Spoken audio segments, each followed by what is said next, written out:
have had briefing of the BKTT, the minister would have definitely have briefing from General Mkhwanazi, or have briefing from Dumisani Khumalo, or had briefing from myself. To an extent, maybe 30% maybe should have had briefing from Lieutenant General Libya, because Lieutenant General Libya, at some point, he headed the National Steering Committee, but it didn't go far. He left it.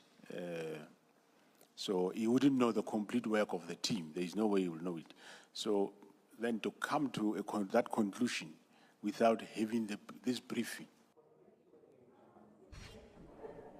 So that was the one way in which Masemola demonstrated to the commissioners that Mkhulu had made that decision to disband the Political Killings Task Team unilaterally, despite having displayed certain successes. The second way in which he did that was to refer to a media statement by the then Police Minister Bheki Cele, Mkhulu's predecessor, in which Cele concedes that the team is making successes, talking about how the scope of the work of the team had expanded to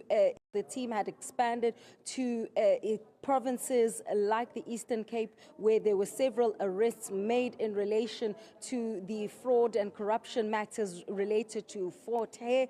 And so these were just some of the issues in relation to the decision to disband the Political Killings Task Team are concerned. There was also then a conversation around what Fanny Masemola, as a National Police Commissioner, deems to be a success. You'll recall that both Mkhwanazi and Masemola have claimed that this Political Killings Task Team has had an unmatched success rate. So what does he define as success? And Masemola then saying that they define success according to the number of convictions that they achieve. But upon continuing with that discussion, I think there was some level of consensus, at least coming from the Commission Chair Madlanga, that perhaps just limiting it to convictions might just be shortchanging the success rate of the team. Listen to that conversation.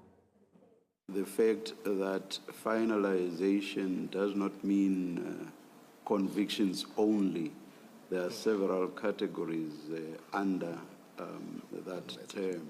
Yeah. So the 297 in terms of convictions is even reduced further, as it were. So please respond to Mr. Mutau's question.